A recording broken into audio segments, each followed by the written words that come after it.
Welcome back. You are watching Global Eye. We are discussing the economic slowdown in China.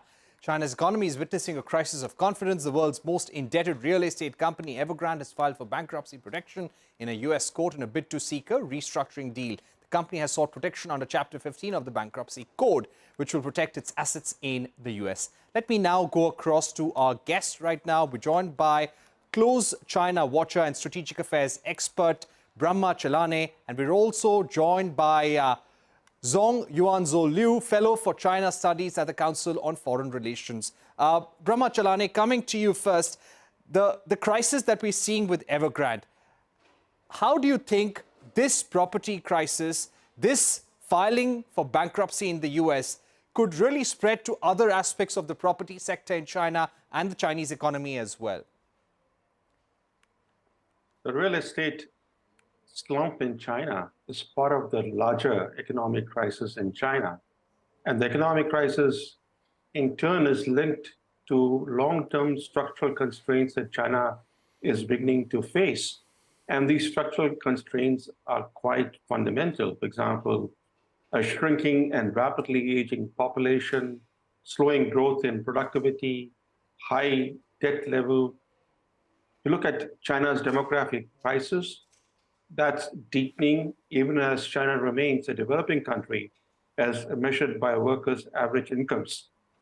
Now, these structural constraints could put a check on China's overweening ambition to become the world's #1 power.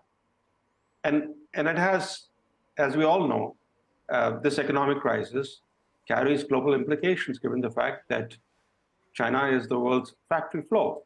So whatever happens in China is going to affect the global economy. But the fact is that it'll be very difficult for China to come out of the present economic crisis given the long-term structural constraints it's beginning to face. Right. Ms. Liu, coming to you, how do you see some of the steps taken by the Chinese government so far to address this economic crisis? Because experts around the world feel that no one is immune, and this slowdown in China could have ripple effects in the months to come. Parikshit, you are right that international investors has the legitimate right to be concerned about the financial contagion, or whether this is potentially a layman moment for China that might have ripple effect to the global financial market. And so far, I would want to take a step back by saying that a lot of these financial contagion concerns comes from not just the real estate sector, but really about how these sectors have been financed.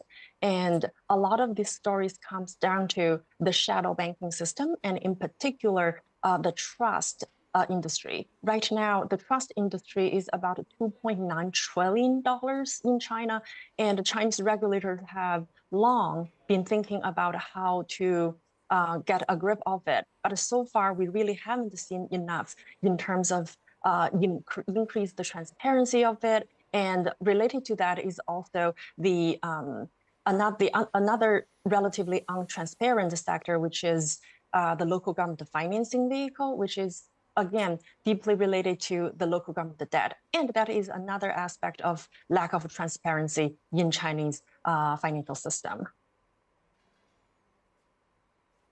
All right. I would also like to ask you, as far as the property crisis go, how is this likely to affect jobs in China, other sectors of the Chinese economy?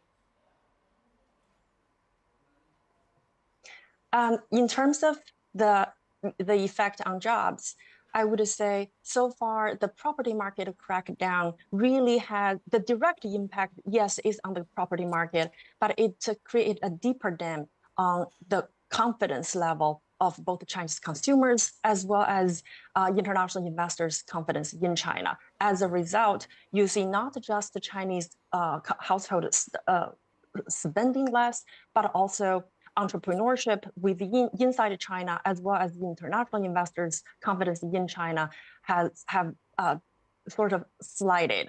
And this actually have a very negative impact on the employment outlook. And so far, it seems Right. that the Chinese government not only paused publishing consumer confidence index since April, most recently, they also paused updating youth unemployment number. Right. Mr. Chellaney, coming back to you, when it comes to protests, we have seen how the Evergrande crisis has also triggered some protests in parts of China. How do you see protests in China taking place currently due to the economic conditions? Well, first, the real estate sector in China makes up about 20 to 24% of China's GDP. So the crisis in the real estate sector really is a major crisis that President Xi Jinping is confronting. Xi Jinping seems to be in a hurry to achieve what he calls the Chinese dream, or China's global preeminence, largely because of the fact that China is beginning to face structural constraints, an economic slowdown, a demographic crisis, a declining productivity. So he seems to be a man in a hurry. He believes that China has a narrow window of strategic opportunity to modify the international order in its favor before it confronts a deeper demographic crisis, stalled economic growth, and an unfavorable global climate. You know, the Chinese economy benefited from decades of favorable global environment. And actually, that free ride is coming to an end now. So we are seeing Xi Jinping signaling an increasing appetite for taking risks. So in that context, when protests happen domestically, the effort will be to clamp down harshly. And we saw, during these protests against zero COVID, the zero COVID protests were quite a surprise in terms of the scale on the scale on which they happened.